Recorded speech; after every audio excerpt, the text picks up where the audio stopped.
तो चलिए दोस्तों, आज के इस वीडियो में हम लेकर आए हैं क्लास 12 वालों के लिए दोस्तों बायोलॉजी जीव विज्ञान का यहाँ पे इंपॉर्टेंट मॉडल सेट क्वेश्चंस को लेकर, जो आप सभी के एग्जाम्स के लिए बहुत ही इंपॉर्टेंट होंगे। ठीक है, तो जो भी छात्र एग्जाम्स देने वाले हैं बिहार बोर्ड से इंटरमीडिएट का दोस्तों 12 का, तो ये वीडियो जो आप सभी के लिए बहुत ही इंपॉर्टेंट होगा, क्योंकि यहाँ से काफ़ी सारे क्वेश्चंस दोस्तों सीधे आप लोगों को डायरेक्ट देखने को मिलेंगे एग्जाम्स में। तो अंत तक जरूर देखना। 70 क्वेश्चंस रहेंगे, जिसमें से आपको 35 का जवाब देना है ऑब्जेक्टिव में। ठीक है, तो अंत तक जरूर देखिएगा दोस्तों। एक एक प्रश्न यहाँ पे इंपॉर्टेंट रहेंगे, ऑब्जेक्टिव टाइप क्वेश्चंस मैं आप सभी को बताने वाला हूँ। ठीक है, इसी तरीके काफ़ी सारे मॉडल सेट हर सब्जेक्ट का लेकर आ रहा हूँ दोस्तों। तो चैनल को सब्सक्राइब कर लीजिए, वीडियो को लाइक करके शेयर जरूर कर लेना और बेल आइकन को प्रेस कर दीजिए, ताकि इसी तरीके से न्यू वीडियो जो लगाऊंगा तो नोटिफिकेशन आपको मिल जाया करेगी। तो चलिए हम लोग जानते हैं यहाँ पे बायोलॉजी का पहला क्वेश्चन दोस्तों बहुत इंपॉर्टेंट है। हाँ, वीडियो के डिस्क्रिप्शन में वेबसाइट का लिंक है, जहां से आप लोग तैयारी कर सकते हो दोस्तों। काफ़ी सारे इंपॉर्टेंट क्वेश्चंस का चैप्टर वाइज ऑब्जेक्टिव सब्जेक्टिव मिल जाएंगे। लाखों छात्र वहां से पढ़ रहे हैं। गूगल पे सर्च करना starstudypoint.com या फिर नीचे डिस्क्रिप्शन में मैं लिंक दे दिया हूँ। ठीक है, तो चलिए पहला प्रश्न देखते हैं इस मॉडल सेट का। देखिए दोस्तों, पहला प्रश्न है बायोलॉजी का यहाँ पे दोस्तों इस मॉडल सेट का। अंत तक जरूर देखना, एक एक प्रश्न इंपॉर्टेंट होगा। ये सारे प्रश्न बिहार बोर्ड में पूछे जा चुके हैं और ये यहाँ से काफ़ी सारे क्वेश्चंस मैं फिर से बता रहा हूँ, बहुत इंपॉर्टेंट है, लगातार कई बार पूछे जा रहे हैं। ठीक है, तो अंत तक सभी देखना और बताना कमेंट्स बॉक्स में आप लोगों ने कितना सही किया। पहला प्रश्न यहाँ पे पूछा गया कि इनमें से किस में आंतरिक निषेचन होता है। आंतरिक निषेचन, ठीक है ना। तो देखो यहाँ पे इंटरनल फर्टिलाइजेशन जो होती है मछली में, एम्फीबियंस में, अधिकांश शैवाल में या फिर एंजियोस्पर्म में।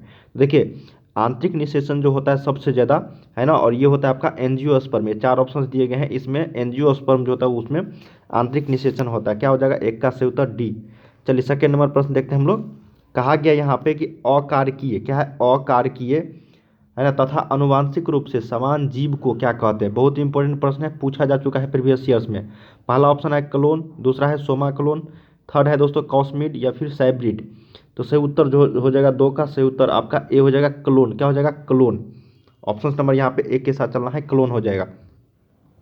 चलिए थर्ड नंबर देखते हैं। कहा गया कि पेंसिलिन में जनन जो है कौन सी एक विधि है। पेंसिलिन में जनन की कौन सी एक विधि है, यही प्रश्न पूछा गया है ना। तो देखिए पेंसिलिन में जनन की जो विधि है, मुकुलन है, खंडन है, गैम्यूल्स या फिर कोनिडिया है। तो सही उत्तर हो जाएगा यहाँ पे कोनिडिया। क्या हो जाएगा, पेंसिलिन में जनन की जो कौन सी विधि है, तो कोनोडिया, क्या है, कोनिडिया। तो ऑप्शन नंबर यहाँ पे डी के साथ चलना है, डी करेक्ट हो जाएगी। चलिए अगला प्रश्न देखते हैं दोस्तों, फोर्थ नंबर। कहा गया है आप यहाँ पे कि एक नर युग्मक और अंड कोशिका के केंद्रक के साथ संलयन प्रक्रिया को क्या कहते हैं। बहुत ही इंपॉर्टेंट प्रश्न है ये भी। कहा गया कि एक नर युग्मक और अंड कोशिका के केंद्रक के साथ संलयन प्रक्रिया को जो कहते हैं सिनगैमी, त्रिसंलयन, जिनेटोगैमी या फिर अनुमिन परागनी। ठीक है, देखिए सही उत्तर हो जाएगा यहाँ पे ट्रिपल फ्यूजन, त्रिसंलयन कहते हैं उसको। क्या बोलते हैं, त्रिसंलयन। एक नर युग्मक और एक अंड कोशिका के केंद्रक के साथ जो संलयन प्रक्रिया होती है उसको हम लोग त्रिसंलयन बोलते हैं। सही उत्तर क्या हो जाएगा, 4 का बी। पूछा गया प्रश्न था प्रीवियस ईयर्स में, याद रखिएगा। चलिए अगला देखते हैं कि पित्त पिंड द्वारा स्रावित हार्मोन क्या है।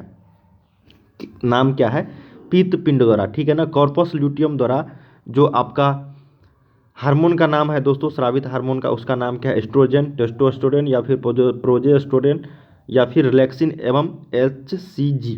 ठीक है, देखिए जब भी पूछा जाएगा कि पित्त पिंड द्वारा स्रावित हार्मोन का जो नाम है वो है आपका प्रोजेस्टेरोन। क्या है, प्रोजेस्टेरोन। ऑप्शन नंबर यहाँ पे सी जो है ये करेक्ट हो जाएगी। चलिए अगला प्रश्न देखते हैं 6 नंबर। कहा गया कि इनमें से कौन सी कोशिकाएं शरीर के सभी ऊतकों एवं अंगों को विकसित कर सकती है।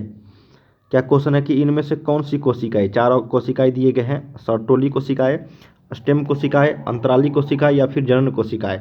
ठीक है, जब इस तरह के प्रश्न पूछे जाएंगे दोस्तों कि इनमें से कौन सी कोशिकाएं शरीर के सभी ऊतकों एवं अंगों को जो विकसित कर सकती है, उस कोशिका का नाम है स्टेम कोशिकाएं, स्टेम सेल्स। तो ऑप्शन नंबर क्या हो जाएगा यहाँ पे, बी जो है ये सही हो जाएगी। चलिए अगला प्रश्न देखते हैं 7 नंबर। कहा गया है कि दात्र कोशिका अर्कता में बीटा ग्लोबिन श्रृंखला में ग्लोमेटिक अम्ल का निम्नलिखित अमीनो अम्ल में प्रतिस्थापन होता है किस में, है ना। देखो क्या कहा गया कि दात्र कोशिका जो होता है, दात्र कोशिका, ठीक है ना, वो अर्कता में, है ना, अर्कता मतलब एनीमिया जिसको हम लोग बोलते हैं, बीटा ग्लोबिन श्रृंखला में ग्लूटामिक अम्ल का किस में अमीनो अम्ल में प्रतिस्थापित होता है। 4 ऑप्शंस दिए गए हैं, बताना है निम्नलिखित में से किस में अमीनो अम्ल में वो प्रतिस्थापित हो जाता है, रिप्लेसेज हो जाते हैं। ग्लाइसिन, वाइलिन, एस्टॉर्पिक, एस्पार्टिक अम्ल या फिर उपयुक्त में से कोई नहीं।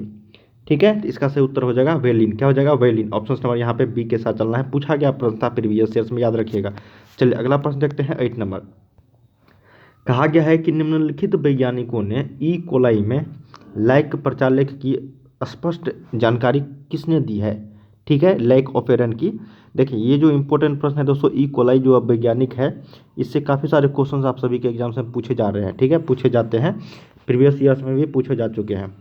देखिए निम्नलिखित वैज्ञानिकों ने ई कोलाई में लैक प्रचालक की जो स्पष्ट जानकारी दी है उसका नाम यहाँ पे बताना है। 4 ऑप्शन दिए गए हैं, जैकब एवं मोनोड, या फिर आपका वाटसन एवं किक, वीडल एवं टाइटम, या फिर इनमें से कोई नहीं। तो सही उत्तर हो जाएगा जैकब एवं मोनोड। क्या हो जाएगा? जैकब एवं मोनोड। ऑप्शन नंबर ए के साथ चलना है यहाँ पे। अगला है कि चार्ल्स डार्विन ने, क्या प्रश्न है कि चार्ल्स डार्विन ने जिस जहाज पर अपनी समुद्री यात्रा की थी उसका नाम क्या था? देखिए इस तरह के प्रश्न दोस्तों भी पूछ दिए जाते हैं, इसको भी आप लोग को याद रखना है। जैसे चार्ल्स डार्विन ने कौन से, जैसे मेंडल का पूछा जाता है कि मेंडल ने कौन सा पौधे पर जो है अपना प्रयोग किया था, तो मटर। इस तरह के प्रश्न जो है पूछ दिए जाते हैं छोटा मोटा। ठीक है, तो देखिए यहाँ पे जिस जहाज़ पर उन्होंने समुद्री यात्रा की थी उसका नाम पूछ दिया गया है, तो उसको भी आप लोग को यहाँ पे याद रखना है। बीगल, फिलिप्स, एलेक्जेंडर, या फिर उपयुक्त में से कोई नहीं। तो सही उत्तर हो जाएगा बीगल। क्या हो जाएगा? बीगल। ठीक है, उस जहाज का नाम क्या था? बीगल। अब अगला देखिए, कहा गया कि विडाल परीक्षण है ना, WADAL जो टेस्ट होता है वो किस, जो इसके द्वारा कौन सा चीज़ों की पता चलता है, कौन से बीमारी का? एड्स, मलेरिया, तपेदिक, या फिर टाइफाइड। तो सही उत्तर हो जाएगा एड्स। क्या हो जाएगा? एड्स। तो सही उत्तर यहाँ पे क्या हो जाएगा? 10 का, सॉरी टाइफाइड हो जाएगा दोस्तों, है ना, टाइफाइड। क्योंकि विडाल जो है ना, विडाल टेस्ट जो किया जाता है वो आपको यहाँ पे, ठीक है। तो सही उत्तर क्या हो जाएगा यहाँ पे? ऑप्शन नंबर डी के साथ चलना है, टाइफाइड। ठीक है, और एड्स नहीं होगा, ऑप्शन नंबर ए गलती है, टाइफाइड हो जाएगा यहाँ पे। चलिए अगला प्रश्न है 11 नंबर की, इनमें से किसमें प्रोटोजोआ परजीवी द्वारा संचारित रोग कौन सा है? इनमें से प्रोटोजोआ परजीवी संचारित रोग जो है, संचारित रोग, वो कौन सा है? अमीबा, अमीबा भी बोल सकते हैं उसको, मलेरिया, कालाजोर, या फिर इनमें से सभी। तो देखिए इसका सही उत्तर हो जाएगा इनमें से सभी, ऑल ऑफ दीज। ठीक है, मलेरिया भी हो जाएगा, कालाजोर भी हो जाएगा, और अमीबा भी हो जाएगा। ठीक है, सही उत्तर डी के साथ चलना है यहाँ पे। नेक्स्ट प्रश्न देखते हैं 12 नंबर। कहा गया है कि इनमें से प्रत्युजरता उत्पन्न करने वाली जो बीमारी है वो कौन सा है? त्वचा कैंसर, हेज जोर, एंटेरिक जोर, या फिर गलकंड। ठीक है, तो 12 का सही उत्तर हो जाएगा आपका हेज जोर। क्या हो जाएगा? हेज जोर, हे फीवर। अगला प्रश्न देखते हैं 30 नंबर। कहा गया है कि पौधे की प्रत्येक कोशिका के अंदर एक नए पौधे को जन्म देने की क्षमता होती है।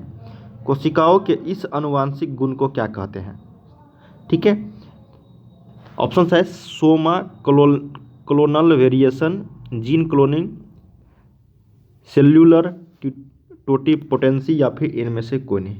ठीक है, तो देखिए 13 का जब सही उत्तर हो जाएगा यहाँ पे, वो हो जाएगा आपका सेल्यूलर टोटिपोटेंसी। ठीक है, कहा गया था कि पौधे की प्रत्येक कोशिका के अंदर एक नए पौधे को जन्म देने की क्षमता होती है, इस अनुवांशिक गुण को क्या कहते हैं? तो सेल्यूलर टोटिपोटेंसी। ठीक है, ऑप्शन नंबर यहाँ पे सी के साथ चलना है, याद रखिएगा। चलिए अगला प्रश्न हम लोग देखते हैं यहाँ पे।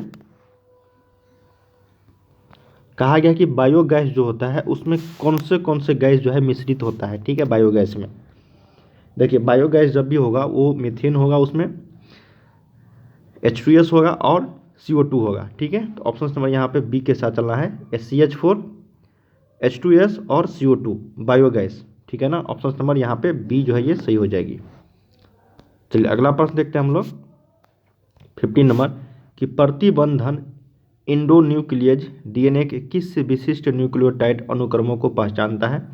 4 ऑप्शन दिया गया है दोस्तों यहाँ पे, तो सही उत्तर इसका हो जाएगा ऑप्शन नंबर आपका बी, एंजाइम। क्या हो जाएगा? एंजाइम। प्रतिबंधन इंडोन्यूक्लियेज DNA के किस विशिष्ट न्यूक्लियोटाइड अनुक्रमों को पहचानता है? तो होता है आपका एंजाइम। सही उत्तर ऑप्शन नंबर बी के साथ चलना है। ठीक है, चलिए अगला प्रश्न देखते हैं हम लोग। कहा गया यहाँ पे कि ई कोलाई क्लोनिंग संवाहक PBR322 में प्रतिबंधन स्थल श्रृंखला जो मौजूद है वो कौन सा है? पूछा गया था प्रश्न दोस्तों प्रीवियस ईयर्स में। तो इको RI, हिंदी ट्रिपल या फिर BAMHI, या फिर ऑल ऑफ दीज। तो सही उत्तर हो जाएगा आपका इको RI। क्या हो जाएगा? ECO RI। ऑप्शन हमारा आपका ए के साथ चलना है, यहाँ पे पूछा गया प्रश्न था, याद रखिएगा। चलिए अगला प्रश्न देखते हैं कि पश्च विषाणु रेट्रोवायरस, जिसको हम लोग बोलते हैं इंग्लिश में, सामान्य जंतु कोशिकाओं को किन कोशिकाओं में रूपांतरित कर देता है? ऑप्शन है लीवर कोशिका, मृत कोशिका, कैंसर कोशिका या फिर इनमें से कोई नहीं। तो सही उत्तर हो जाएगा यहाँ पे कैंसर कोशिका। क्या हो जाएगा? कैंसर कोशिका।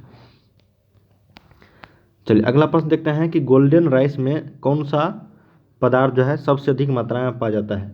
देखिए गोल्डन राइस में जो है सबसे ज़्यादा मात्रा में पाया जाता है बीटा कैरोटीन। क्या होता है? Beta carotene. ऑप्शन नंबर यहाँ पे सी सही हो जाएगी।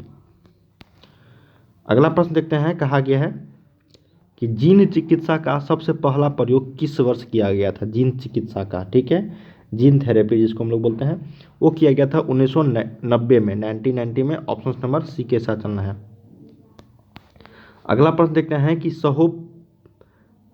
ठीक है ना, सह उपकारिता का जो उदाहरण है यहाँ पे म्यूटोलॉजियम का, वो कौन सा है? 4 ऑप्शन है दोस्तों यहाँ पे, रिक्सिया, सिलेजिनेला, लाइकेन या फिर अस्पाइरोगाइरा। तो सही उत्तर यहाँ पे हो जाएगा लाइकेन। क्या हो जाएगा? सह उपकारिता का जो उदाहरण है वो है लाइकेन। ऑप्शन नंबर सी हो जाएगा, ठीक है। चलिए अगले प्रश्न को हम लोग बढ़ रहे हैं यहाँ पे कि मुर्रा, श्रुति और मेहसाना किसकी एक प्रजाति है? तो जानते होंगे मुर्रा जो होता है वो एक भैंस का एक प्रजाति है, तो सारे भैंस की प्रजाति है। तो ऑप्शन नंबर यहाँ पे क्या हो जाएगा? बी। अगला यहाँ पे कि AZT औषधि किसके इलाज में प्रयुक्त होता है? AZT, तो देखिए AZT औषधि जो होता है ये प्रयोग किया जाता है किस में? तो ये एड्स में किया जाता है। ऑप्शन नंबर यहाँ पे बी सही हो जाएगी। चलिए अगला प्रश्न देखते हैं, कहा गया है कि डीएनए को देखने के लिए जो प्रयोग किया जाता है, किसका प्रयोग किया जाता है डीएनए को देखने के लिए? तो डीएनए को देखने के लिए प्रयोग जो किया जाता है वो होता है आपका इथिडियम। क्या होता है? Ethidium bromide. क्या होता है? Ethidium bromide. ऑप्शन नंबर यहाँ पे ए के साथ चलना है आप लोगों को।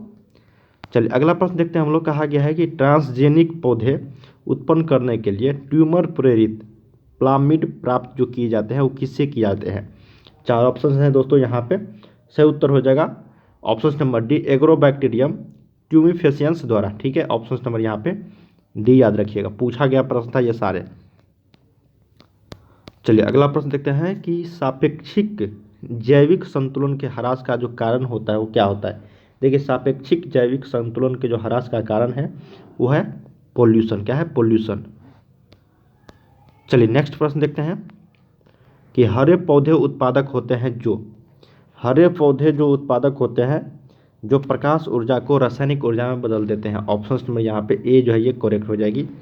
अगला है कि विश्व की जो जलवायु को खतरा है किससे? तो विश्व की जलवायु को जो खतरा है दोस्तों वो है CO2 की मात्रा बढ़ने से। क्या है? CO2 की मात्रा बढ़ने से। ऑप्शन नंबर यहाँ पे बी के साथ चलना है। नेक्स्ट है यहाँ पे कि गंगा जल में सबको, है ना, मतलब जो मरे हुए व्यक्ति उसको प्रभावित करने से क्या होता है? CO2 में वृद्धि, घुलित ऑक्सीजन में कमी, जीवाणु में वृद्धि या फिर इनमें से सभी। देखिए जब भी गंगा जल में सबको प्रभावित करता है तो इनमें से सभी में वृद्धि होती है। घुलित ऑक्सीजन की कमी भी होती है, जीवाणुओं में भी वृद्धि होती है और BOD में भी वृद्धि होती है। ऑप्शन नंबर यहाँ पे डी जो है ये सही हो जाएगी। पोल्यूशन का एक भाग है BOD, जिसके द्वारा यहाँ पे जो बढ़ जाता है इसका मात्रा, ठीक है, गंगा में सब प्रवाह करने से। अगला है कि मेंडल अपने प्रयोग में सफल हुए क्योंकि उसने मटर के पौधे को चुना था। तो ऑप्शन नंबर क्या हो जाएगा यहाँ पे 29 का ए। अगला है लास्ट क्वेश्चन कि ट्रांसक्रिप्शन के लिए एंजाइम जरूरी है। क्या है कि ट्रांसक्रिप्शन के लिए एंजाइम जरूरी है? RNA polymerase. ऑप्शन नंबर क्या हो जाएगा यहाँ पे? बी करेक्ट हो जाएगी, ठीक है। तो हम लोगों ने यहाँ पे दोस्तों टोटल 30 क्वेश्चंस किए हैं। इस तरीके के और मॉडल सेट लेकर आऊँगा आप सभी के लिए। तो वीडियो को लाइक कर लीजिए, चैनल को सब्सक्राइब करके बेल आइकन को प्रेस कर देना, ताकि इसी तरीके से हम लोग नेक्स्ट वीडियो लेकर आऊँगा नोटिफिकेशन आपको मिल जाया करेगी, ठीक है। तो चलिए हम लोग अगले वीडियो में मिलते हैं।